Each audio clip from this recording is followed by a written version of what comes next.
Hello friends and students, मेरा नाम शिवम पुरी है। आशा करता हूँ कि आप लोग सब ठीक होंगे। तो बच्चों, जैसे आपको पता है कि क्लास 11th में आपके लिए एक सब्जेक्ट है जिसका नाम है रिटेल। उसकी आज हम क्वांटिटी में फोर्थ लेक्चर वीडियो आपके लिए लेके आए हैं। बच्चों, हमने शुरू किया हुआ है यूनिट 1 फंडामेंटल्स ऑफ रिटेलिंग, जिसमें हम 4 सेशन है। सेशन नंबर 1 का नाम है बेसिक्स ऑफ रिटेलिंग, जिसको हमने शुरू किया हुआ है। Session 2 sales associate services to customers. Session 3 skills for handling retail business. Session 4 duties and responsibilities of a sales associate. शुरू हम करते हैं सेशन 1 के साथ, बेसिक्स ऑफ रिटेलिंग। बच्चों, आपको पता है ये एक शॉप की फोटो है। इसमें रिटेलर कौन है? बिल्कुल ठीक, ये रिटेलर है। और दुकान में सामान खरीदने कौन आया हुआ है? कस्टमर। और बच्चों, मुझे पता है कि आपको हिंदी और इंग्लिश दोनों में पढ़ना होता है, इसलिए आपको घबराने के लिए कोई बात नहीं है। आपको नोट्स हिंदी और इंग्लिश दोनों में ही मिलेंगे। ठीक है बच्चों, रिटेलिंग की मूल बातें। शुरू हम करते हैं क्वेश्चन नंबर 7 के साथ। What are the functions of retailer? खुदरा विक्रेता के कार्य क्या हैं? The answer is like the functions of retailer are as below. खुदरा विक्रेता के कार्य इस प्रकार हैं। अब फंक्शंस ऑफ रिटेलर का मतलब है कि रिटेलर क्या काम करता है। ठीक है, देखते हैं पॉइंट वाइज पॉइंट समझेंगे। ठीक है, नंबर 1 पॉइंट है providing products information to customers. ग्राहकों को उत्पादों की जानकारी प्रदान करना। प्रोडक्ट की इंफॉर्मेशन अब रिटेलर देता है कैसे कस्टमर को? अब मार्केट में आ गई लिपस्टिक्स। ठीक है, ये न्यू लिपस्टिक्स आ गई मार्केट में, अलग अलग शेड्स की आ गई हैं। अब टेलर कस्टमर को बताएगा कि अब कस्टमर क्या लिपस्टिक खरीदने के लिए टेलर बोलेगा कि मार्केट में ये नई शेड्स आई हुई हैं, आप प्लीज़ कभी इनको भी ट्राई करिए, टेस्ट करिए। आप पिक करेंगे या टेलर पिक करके, या सेल एसोसिएट्स आपकी हेल्प करेगा। और क्या करेगा, आपके हैंड में इस तरीके से वो टेस्ट करेगा कि ये देखिए आपके स्किन टोन पे कितनी अच्छी लगेंगी वो। तो आपको अगर अच्छी लगेंगी आप उसको डेफिनेटली खरीद लोगे। तो अभी खरीदने से पहले आपको ये जो जानकारी दे रहे हैं, ये फंक्शन है एक रिटेलर का। ठीक है, providing product information to customers की ये देखिए नई शेड आई है और आप पे कैसे जचेंगी, या शेड्स अगर पुरानी भी हैं तो वो आप पे कैसे जचेंगी। ठीक है, वो प्रोडक्ट की जानकारी दे रही हैं। अब हम बात करते हैं सेकंड पॉइंट की, providing goods into small quantities.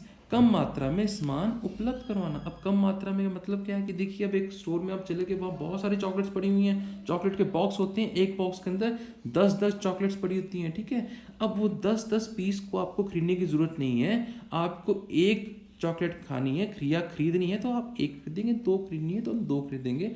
तो वो जो स्मॉल क्वांटिटीज़ होगी ना, थोड़ी थोड़ी मात्रा में, तो वो फंक्शन भी है रिटेलर का कि आपको थोड़ी थोड़ी मात्रा में खरीदना है या घर खरीद के लेके जाना है आपने, तो आप उसको खरीद के जा सकते हैं। ठीक है, वो आपको प्रोवाइड करवा रहा है, वो सर्विसेज है। ठीक है, अब प्रोवाइडिंग कस्टमर सर्विसेज, अब वो सेवाएं प्रदान करता है। ठीक है, सेवाएं तो बहुत सारी होती हैं, जैसे होम डिलीवरी सर्विस देना, घर तक सामान को पहुंचाना है ना। फ़ोन पे आपने ऑर्डर दे दिया, अपने आप आपके घर में सामान पहुंच जाएगा, आपने पैसे पे कर दोगे। आजकल तो ऑनलाइन पेमेंट भी हो जाती है। तो इसी तरीके से कस्टमर सर्विसेज हैं। और भी कस्टमर सर्विस क्या क्या होती हैं वो आपको मैं नेक्स्ट क्वेश्चन में बताऊँगा। अगला क्वेश्चन यही है कि रिटेलर फंक्शंस, रिटेलर कस्टमर्स को सर्विसेज क्या क्या देता है। ठीक है बच्चों, अब हम बात करते हैं फोर्थ पॉइंट की, creating a convenient, comfortable and pleasant shopping experience for consumers। उपभोक्ताओं के लिए सुविधाजनक, आरामदायक और सुखद खरीदारी अनुभव बनाना। अब ध्यान दीजिए, एक्सपीरियंस फॉर कंज्यूमर्स हो या एक्सपीरियंस फॉर कस्टमर्स हो, it's one and same thing. ठीक है, सेम थिंग का मतलब यहाँ पर ये देखो, फिर आपको पता ही है, कस्टमर वो होता है जो सामान खरीदता है और कंज्यूमर वो होता है जो उसका इस्तेमाल करता है। ठीक है, तो वो पहले कस्टमर जाएगा, चॉकलेट खरीदेगा और वो खा लेगा, तो वो कंज्यूमर भी है और कस्टमर भी है। ठीक है, लेकिन अगर चॉकलेट को खरीद रहा है और अगर उसको वो खा नहीं रहा, वो अपने किसी फ्रेंड को दे रहा है, तो वो जिसने खरीदी वो हो गया कस्टमर और जिसने खाई वो हो गया कंज्यूमर। तो खरीदने के लिए कस्टमर और कंज्यूमर दोनों जाते हैं। ठीक है, अब बात करते हैं यहाँ पर कि अब ये देख लीजिए, अगर ये इस तरीके का सुपर मार्केट है, ठीक है, ऐसी मार्केट में अगर आप जाओगे तो क्या आपको कन्वीनियंट, कंफर्टेबल और प्लेजेंट शॉपिंग एक्सपीरियंस नहीं होगा? आराम से सामान को उठा सकते हो, एक ट्रॉली लेके जाओगे, सामान को पिक करोगे, उसको रीड करोगे, उसको देखोगे कि आपको वो पसंद है नहीं है, प्राइस क्या है, एमआरपी क्या है, हर चीज़ को आप एक्सपीरियंस करोगे। कितना कंफर्टेबल है वहाँ पर, है ना। आराम से आप शॉपिंग कर सकते हो और अच्छा एक्सपीरियंस लेके जाओगे। अगर स्टोर ऐसा होगा तो आपका खुद मन करेगा बार बार स्टोर में आने का और बार बार यहाँ पर शॉपिंग करने के लिए। तो ये एक फंक्शन है रिटेलर का, ऐसी शॉप को बना के रखना है ताकि कस्टमर जो है वो कंफर्टेबली और प्लेजेंट फील करे वहाँ पर, ठीक है। अब बात करते हैं फिफ्थ पॉइंट की, providing feedback to producers about customer needs. ग्राहकों की ज़रूरतों के बारे में उत्पादकों को प्रतिक्रिया प्रदान करना। अब फीडबैक कैसे देना है उसके बारे में देखिए। अब यहाँ पे जैसे ग्रेडिंग दी हुई है कि सैड है, नॉर्मल फेस और स्माइलिंग फेस है। अब कुछ चॉकलेट है, ठीक है, आपके सामने एक न्यू चॉकलेट टेलर के वहाँ पर आई हुई है स्टोर में, आप जाते हो कि मुझे चॉकलेट दे दो, ठीक है, 10 रुपीज़ चॉकलेट दे दो। तो वहाँ टेलर बोलते हैं कि ऐसा करो, आप ये वाली चॉकलेट ट्राई करो, ये नई चॉकलेट आई हुई है, आप जरूर ट्राई करो। अब देखो वो आपका अपना वो है कि आपको खरीदनी है कि नहीं खरीदनी है। चलो आप उससे कन्विंस हो गए कि हाँ अच्छी है, चलो हम ट्राई करके देखते हैं, फर्स्ट टाइम ट्राई करके देखते हैं, न्यू चॉकलेट आई हुई है। अब आप वो चॉकलेट को ट्राई करते हो, अब उसके अगले दिन जब आप जाते हो दोबारा से शॉप में या फिर कभी जाते हो तो टेलर को याद होता है कि हमें खरीदी थी, वो उसे पूछेगा कि आपको चॉकलेट कैसी लगी थी, अच्छी लगी थी, आपको अच्छी लगी, दोबारा से आप दोबारा से खरीदोगे ना उसको। तो जब वो अच्छी लगी, उसमें क्या अच्छा लगा, वो हो गया फीडबैक। अब वो जो है उस चॉकलेट का कंपनी पूछेगी उससे रिटेलर से कि कस्टमर्स को अच्छी लगी, बोलेगा बिल्कुल आपकी चॉकलेट तो बहुत अच्छी है, बच्चों को बहुत पसंद आ रही है। तब वो जो पसंद आ रही है डेट इज़ अ फीडबैक। या पसंद नहीं आ रही है या कुछ पैकिंग अगर आपकी चेंज हो, जो भी है वो सब क्या है, फीडबैक, ठीक है। अब बात करते हैं हम 8th क्वेश्चन की, what types of services retailer provides to customer. ये देखिए क्वेश्चन आ गया ना, थर्ड पॉइंट वाला, सर्विसेज है ना, ग्राहकों को किस प्रकार की सेवाएं खुदरा विक्रेता प्रदान करते हैं। तो उसको हम यहाँ समझेंगे सर्विस कौन सी होती हैं, ठीक है। तो उसने answer is like that, retailers provide a wide variety of services to customers which are, खुदरा विक्रेता ग्राहकों को इस प्रकार की सुविधा प्रदान करते हैं जो हैं, अब पॉइंट फर्स्ट पॉइंट होंगी 1 2 3 की तरह पॉइंट्स होंगे, वो क्या क्या होती हैं वो समझें आप, ठीक है। Providing goods into small quantities, कम मात्रा में सामान उपलब्ध करवाना। याद है ना, एक चॉकलेट खरीदेंगे है ना, एक डब्बा खरीदने की जरूरत नहीं है, वो क्या अगेन सर्विसेज आपको दे रहा है वो, ठीक है। अब यहाँ पर सर्विसेज कहाँ पर आ गई, आप बोलोगे सर ये तो सामान है। बच्चे ध्यान दो, यहाँ पर सर्विस का मतलब है कि उसने वहाँ जो रखी हैं आप खरीद सकते हैं, ठीक है, आप खरीद सकते हैं, वो सकते हैं आप स्मॉल क्वांटिटी में, वो सर्विस है उसकी। आपको आधा किलो चावल खरीद के लेके जाने हैं, वो सर्विस दे रहा है। आपको जरूरी नहीं है कि 50 किलो की आपको वो बैग खरीद के लेके जाना है, ठीक है। आप आधा किलो चावल भी खरीद के लेके जा सकते हैं, राइस खरीद सकते हैं, ठीक है, वो सर्विस देना, ठीक है। Second point, providing product information to customers. अब यहाँ पर देखिए वही लिपस्टिक की बात आ गई ना, टेस्ट कर रहे हो, हाथ में शेड को टेस्ट किया, खरीदना नहीं खरीदना आपकी मर्जी है, लेकिन वो जानकारी देना ये सर्विस है उसकी, ठीक है बच्चों, रिटेलर की। Third point, providing quality goods at competitive price, कम मात्रा में सामान उपलब्ध कराना। अब देखिए राइस की हम बात की हमने, देखो राइस है अच्छी क्वालिटी के हैं, बिल्कुल अच्छी क्वालिटी के, लेकिन आप ही के एरिया में ये एक रिटेलर है, ये दूसरा रिटेलर है और तीसरा रिटेलर, तीन शॉप्स हैं जो राइस बेचते हैं। अब आप किससे ये सेम राइस किससे खरीदोगे।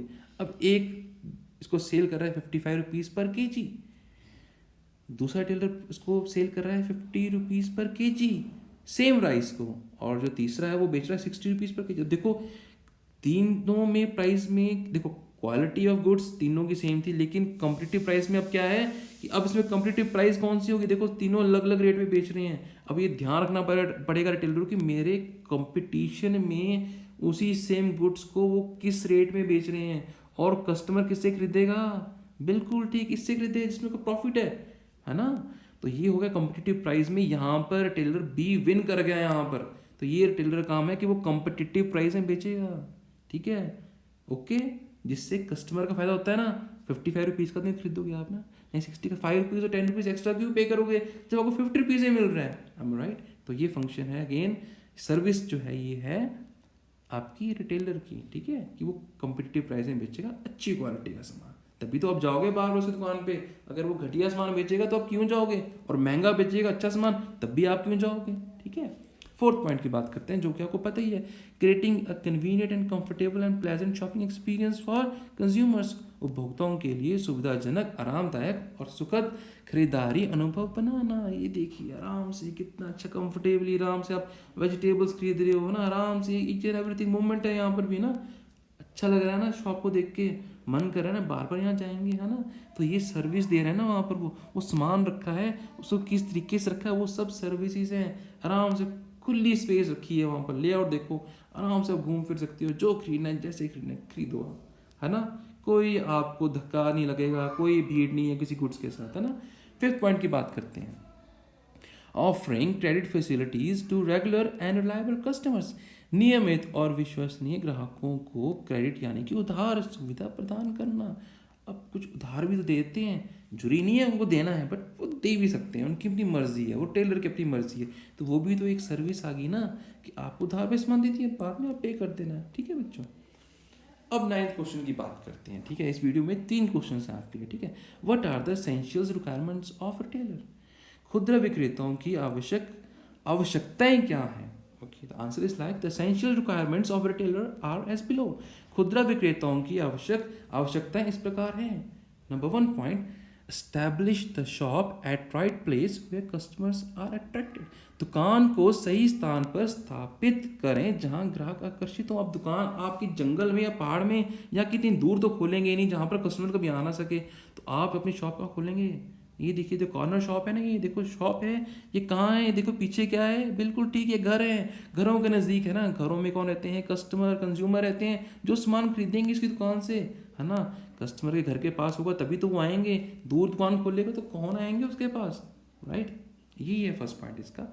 Second point, stock those goods which are needed to the customers, उन सामानों को स्टॉक करें जो ग्राहकों के लिए आवश्यक हैं। अब देखिए रिटेलर है, इसने कौन सा सामान रखा है अपनी शॉप में, इसने वो सामान रखा है जो उसके आसपास एक कस्टमर इसकी दुकान में सामान खरीदने आते हैं, और हमने देखो रिटेलर को वही सामान रखना चाहिए। अगर आपने ऐसा कोई सामान रख लिया जो वो खरीदते नहीं, तो पड़ा पड़ा एक्सपायर हो जाएगा, खराब हो जाएगा, कोई खरीदने नहीं आएगा।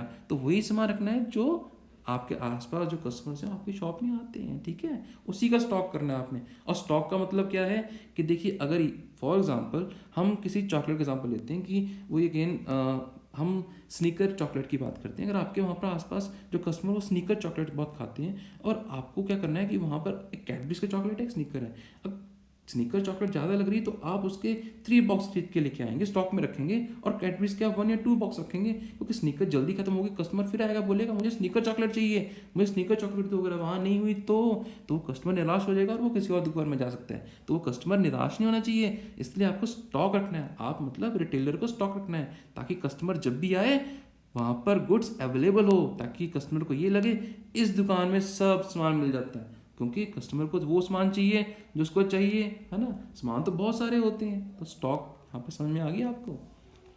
Third point, sell quality goods to customer at competitive price, प्रतिस्पर्धी कीमतों पर ग्राहक को गुणवत्ता वाले सामान बेचते हैं, ठीक है। वही आ गया, क्वालिटी भी है और कम्पिटिटिव प्राइस।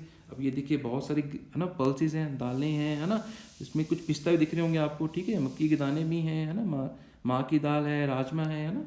तो अब देखो ये गुड्स हैं, देखो क्वालिटी ये बहुत अच्छी क्वालिटी है ना। अब उसको क्वालिटी को बेचने के लिए अगेन वही रिटेलर 1 है, रिटेलर 2 है, यहाँ पर रिटेलर 3 भी है, ये देखो हर कोई बेच रहा है, लेकिन उसी से खरीदेंगे जिसका प्राइस अच्छा होगा, है ना। वही जो है पीछे था ना 50 रुपीज़ 60 रुपीज़ वाला, ठीक है, वही इसमें चलेगा, कॉम्पिटिटिव प्राइस में वही विन करेगा जो उसी रेट पे बेचेगा, ठीक है, विद क्वालिटी को ध्यान रखना, प्राइस कम करके घटिया सामान नहीं, सामान की क्वालिटी भी अच्छी होनी चाहिए, ठीक है। फोर्थ पॉइंट की बात करते हैं, be up to date about the latest trends in the market, बाजार में नवीनतम रुझानों के बारे में अप टू डेट रहें। अब अप टू डेट का मतलब ट्रेंडी होना चाहिए ना, आपको पता होना चाहिए कि मार्केट में देखो बहुत सारे टूथपेस्ट आते हैं, लेकिन आपको पता होना चाहिए उन टूथपेस्ट में अब ट्रेंड में क्या चल रहा है, कस्टमर डिमांड ये कर रहा है, नया प्रोडक्ट क्या है। अब नए नए पेस्ट आते रहते हैं या नए नए ड्यूज आते हैं, न्यू सोप्स मार्केट में आते हैं, पैकेजिंग चेंज हो जाती है, उनकी कलर फ्लेवर्स उनके चेंज हो जाते हैं। वो हर चीज़ के साथ देखो, अगर आप पुराना माल बेच रहे हो जो ट्रेंड से बाहर हो चुका है, टीवी में ऐड नहीं आ रही, कस्टमर को पता कैसे लगता है, टीवी में ऐड आती है, कस्टमर देखता है और वो उसी प्रोडक्ट को एक्सपीरियंस करने के लिए वो रिटेलर के पास आता है। तो आपको सारे सामान रखने हैं लेटेस्ट के, ताकि ट्रेंडी रहें, ठीक है। अब वो चाहे वो गारमेंट्स की बात करें हम लोग, चाहे वो ईटिंग्स की बात करें, चाहे वो कॉस्मेटिक्स की बात करें, हर चीज़ में अप टू डेट रहना पड़ता है, रहना ही पड़ेगा रिटेलर को। ठीक है बच्चों, फिफ्थ पॉइंट की बात करते हैं, ensure window and counter display to promote sales. अब यहाँ दो बातें, एंश्योर विंडो डिस्प्ले और एक काउंटर डिस्प्ले। ठीक है, बिक्री को बढ़ावा देने के लिए खिड़की और काउंटर डिस्प्ले सुनिश्चित करें। अब खिड़की डिस्प्ले क्या होती है, ये देखिए, आप किसी मॉल के बाहर जाते हैं, वहाँ पर ऐसे कुछ गारमेंट्स के बाहर लगी होती है फोटो, है ना, जिससे पता लगता है कि यहाँ पर ऐसे कपड़े मिलते हैं, इस तरीके के, है ना, गारमेंट्स मिलते हैं। ऐसे देखिए, ऐसे देखा होगा आपने, है ना, ऐसे पुतले खड़े होते हैं, इनको बोलते हैं मैनिक्यूज बोलते हैं, पुतले बोलते हैं, डम्मी बोलते हैं, है ना। तो ये वहाँ पर खड़े होते हैं, आपको पता लगता है कि अच्छा यहाँ पर शर्ट्स मिल रही हैं, जीन्स मिल रही हैं, सामान क्या मिल रहा है, तो वो इस तरीके से। ये हो गया क्या, विंडो, है ना, बोलते हैं विंडो शॉपिंग बोलते हैं, इसको बोलते हैं देख देख के आपने शॉपिंग कर लेते हो कि हाँ मुझे पसंद है, आपने वो खरीद लिया। ठीक है, तो वो विंडो डिस्प्ले होगी यहाँ पर। ठीक है, अब काउंटर डिस्प्ले क्या होती है, काउंटर होता है जो आप हिंदी में बोलते हैं गल्ला बोलते हैं ना, जहाँ पर टेलर बैठता है, पैसे रखता है, पैसे गिनता है ना। अब उसके आसपास सामान पड़ा होता है, क्या देखो, है ना, आप दिख रहे हैं यहाँ पर, एक ये सारा सामान आगे रखा हुआ, चॉकलेट्स कैंडीज रखी हुई हैं, पीछे भी कुछ सामान रखा हुआ, उसने अपने अपने काउंटर के ऊपर भी सामान रखा हुआ, ये सब जितना भी है इसको बोलते हैं काउंटर डिस्प्ले। ठीक है, यहाँ पर क्या होता है, जब आपके साथ for example like I am a father और मेरे साथ मेरा मेरा बेटा है, ठीक है, ही स्टैंडिंग आउट देयर, तो अब जब मैं यहाँ पर बिलिंग कर रहा हूँ ना, तो वो जिद करेगा कि पापा मुझे ये चीज़ खानी है ना, इस तरीके से, या है ना, तो उस टाइम क्या होता है कि वो उसको तो अट्रैक्ट हो रहा है, वो खरीद रहा है उसको, तो वो फोर्स करेगा मुझे खरीदना है। तो यहाँ पर एक स्मार्ट वर्क होता है कि मुझे वो खरीदना पड़ेगा, because he wants to eat that candy, है ना, तो मुझे वो खरीद के देना पड़ेगा। तो ये स्मार्ट वर्क होता है यहाँ पे काउंटर डिस्प्ले का। और दूसरा स्मार्ट वर्क क्या होता है काउंटर डिस्प्ले का, कि समटाइम्स क्या होता है कि छोटी चीज़ें हम लोग भूल जाते हैं। ठीक है, तो हमको वहाँ नज़र आती है कि अच्छा यार, हाँ हमको ये भूल गई, हम ये भी ले लेते हैं। ठीक है, तो वो कुछ छोटी छोटी या कुछ प्रमोशंस की आइटम्स आती हैं, हम पूछते हैं वहाँ पर टेलर के पास कि यार ये सामान जो है नया है क्या ये, तो वहाँ पर वो हमको इन्फॉर्मेशन दे भी देता है इन काउंटर डिस्प्ले। जो काउंटर डिस्प्ले होती है, ज़्यादातर कंपनीज इसके लिए पे भी करती हैं कि हमारे प्रोडक्ट को वहाँ रखें। ठीक है, समटाइम दे पे टू द टेलर आल्सो। ठीक है, काउंटर डिस्प्ले, ओके, इसको सेल को बढ़ाने के लिए। अब सिक्स पॉइंट की बात करते हैं, always be accessible to customer. Retailer के लिए बोल रहे हैं हम यहाँ पर, हमेशा ग्राहकों के लिए सुलभ रहें, मतलब अवेलेबल रहें। मतलब देखिए, अब आप दिखोगे नहीं अब टेलर को, तो कस्टमर कहाँ जाएगा, है ना, वो ढूंढेगा कहाँ, किससे पूछें कितने का है सामान ये, या कोई बिलिंग कर दो, है ना, तो वो अवेलेबल रहना पड़ेगा। कस्टमर पूछेगा मुझे आपके पास ये सामान है, बट टेलर अवेलेबल होगा, बोलेगा बिल्कुल है। ठीक है, तो यहाँ पर ये ध्यान रखना है कि जब भी कस्टमर आपके शॉप में आए, तो वहाँ पर रिटेलर का काम क्या है कि वो उसको हमेशा अवेलेबल होना चाहिए कस्टमर के लिए। ठीक है, तो बच्चों यहाँ पर हमारा टॉपिक यहाँ फिनिश होता है। आपको इस वीडियो देखने के लिए this lot of thanks to you all of you कि आप इन वीडियोस को देख रहे हैं और समझ रहे हैं। तो प्लीज़ अगर आपको अच्छी लगती है then do like it and subscribe and bell icon को दबाना बिल्कुल ना भूलें। Thank you.